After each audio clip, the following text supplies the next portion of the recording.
Let's talk about one of the most confusing and painful experiences in human life. You see someone you care about struggling, and you do what kind people do. You help. But instead of gratitude, you're met with a strange coldness, maybe even resentment, and you're left wondering, what did I do wrong? I was just trying to be kind.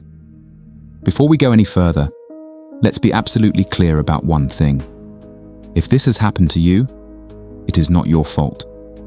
Your intention to be kind, to help, to ease someone's burden is never wrong. This is not a video about blame.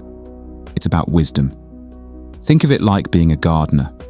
You can give a plant water and sunlight with the best intentions, but if you don't understand that specific plant's needs, you can accidentally give it too much of a good thing. Your heart was in the right place, but your kindness could be even more effective with a deeper understanding. Today, we are going to uncover the hidden psychological currents that can sometimes pull our good intentions in unexpected directions. We'll explore 3 of these dynamics, not as mistakes to be ashamed of, but as patterns to be understood. This is the art of wise kindness. 1. When good intentions create dependence. Our first instinct when we see someone we love struggling is to fix the problem for them, to remove the obstacle. But what if the obstacle itself was necessary? There is a deep paradox in helping. Sometimes, the most loving act can inadvertently create weakness. This isn't the helper's fault. It's a complex dynamic of human growth. The ancient sage Lao Tzu gave us the proverb, "Give a man a fish, and you feed him for a day. Teach him to fish, and you feed him for a lifetime." This is profound wisdom. But modern psychology has explored what happens when the fish are given too freely.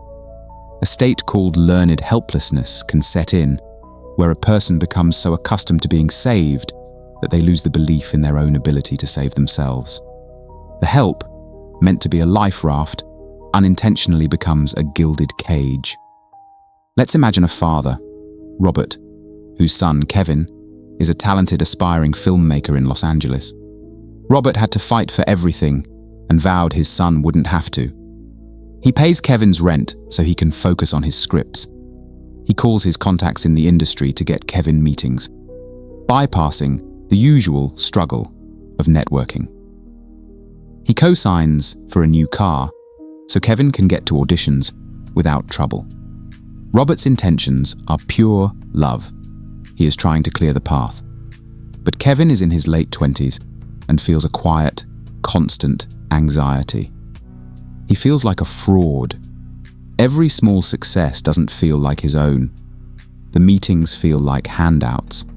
The apartment feels like his father's. A situation was unintentionally created where Kevin was robbed of the essential human need to struggle and overcome. He never experienced the terror of potentially failing, and therefore never knew the profound triumph of succeeding on his own terms. The help, meant to give him wings, accidentally clipped them. The existentialist philosopher Jean-Paul Sartre argued that our choices and our struggles are what define us. When help accidentally removes someone's struggle, it can inadvertently remove their chance to build their own identity. The wisdom here isn't to stop helping. It's to ask a different question. Instead of, how can I solve this for them? We can ask, how can I support them while they learn to solve it for themselves? 2. The unseen mirror. Why your help can trigger insecurity. The second dynamic is one of the most subtle and painful. Sometimes, an act of generosity isn't received as a gift. Unintentionally, it becomes a mirror that reflects the other person's own insecurities and inaction back at them. The resentment that follows isn't directed at your help. It's directed at the unwanted truth the mirror reveals. This creates a powerful state of cognitive dissonance, the mental discomfort of holding 2 conflicting beliefs. I want to change, and I am doing nothing to change. To resolve this painful feeling, it's often psychologically easier to resent the person holding the mirror than it is to face the discomfort of reflection. The philosopher Friedrich Nietzsche explored this dark corner of human psychology. He called it ressentiment, the bitterness of the passive towards the active. Your competence and generosity, however pure your intentions, can be perceived as a silent judgment. Consider two old friends, Maria and Lisa. Maria has spent the last year getting healthy and is full of vibrant energy. Lisa constantly complains about her own health but remains stuck. Maria, from a place of love, says, "Lisa, let me pay for your first month at my yoga studio. I'll go with you. We can do it together." This is a beautiful act of friendship. But after agreeing, Lisa becomes distant. A coldness enters the friendship. Why? It wasn't Maria's fault, but for Lisa, the offer unintentionally became a mirror. It shattered her comfortable story that changing was too expensive or too hard. The mirror showed her a clear path forward, which in turn highlighted her own unwillingness to walk it. The discomfort of that revelation was so great that it was easier to push Maria away than to take her hand. The wisdom here is to be mindful of the mirror. Before offering a solution, we can first offer simple companionship. Sometimes the most powerful help is not a prescription, but a presence. An invitation for a simple walk with no agenda can feel like a loving hand, while a detailed plan can accidentally feel like a harsh reflection. 3. The generosity trap, when a kind gift becomes a heavy burden. This third dynamic is perhaps the most tragic, because it is born from the greatest generosity. It's the hidden danger of giving a gift that is too big. The Roman Stoic philosopher Seneca believed a gift's value is found purely in the giver's intention. It's a noble ideal. But modern psychology, through concepts like equity theory, shows us that humans have an innate need for balance in relationships. When a gift is so large that it can never be repaid, a power imbalance is unintentionally created. The gift ceases to feel like a gift and can transform into a heavy, unspoken debt. The receiver, unable to restore the balance, can feel trapped in a state of permanent obligation. Over time, this feeling of being lesser than can curdle into resentment. Let's imagine Charles, a successful man, and his childhood friend, Paul, a brilliant but struggling artist. To help, Charles pays Paul's studio rent for an entire year, asking for nothing in return. It's an act of pure love. At first, Paul is ecstatic, but after a few months, a strange weight settles in. Every interaction with Charles is now coloured by this massive, unpayable debt. He feels small, like a charity case. The friendship, once a relationship between equals, now has a power dynamic of patron and dependent. The friendship begins to strain under this unspoken weight. The very gift that was meant to free Paul's art ends up suffocating their friendship.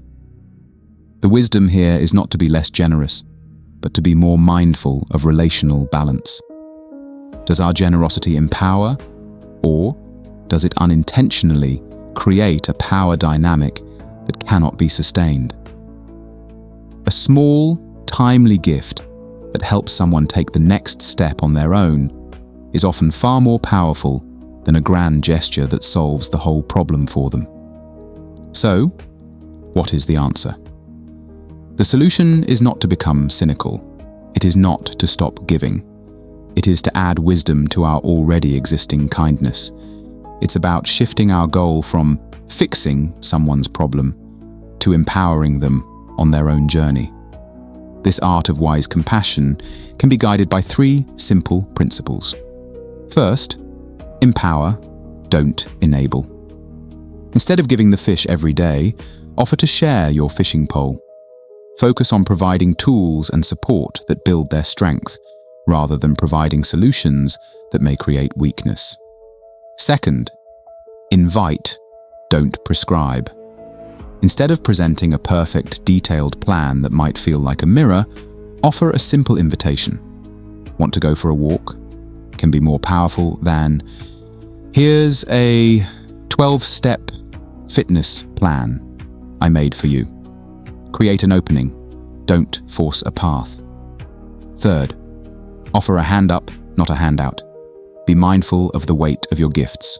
Small, targeted help that enables someone to take the next step on their own often preserves their dignity and strengthens your relationship more than a massive gift that creates an unpayable debt. The highest form of help is often invisible. It's the kind of support that empowers people so completely. They feel they achieved it all on their own. Lao Tzu captured this perfectly, and it is the ultimate goal of wise kindness. When the best leader's work is done, the task accomplished, the people will say, "We have done this ourselves." That is how you avoid the hidden traps. That is how your kindness, guided by wisdom, can truly and beautifully change the world.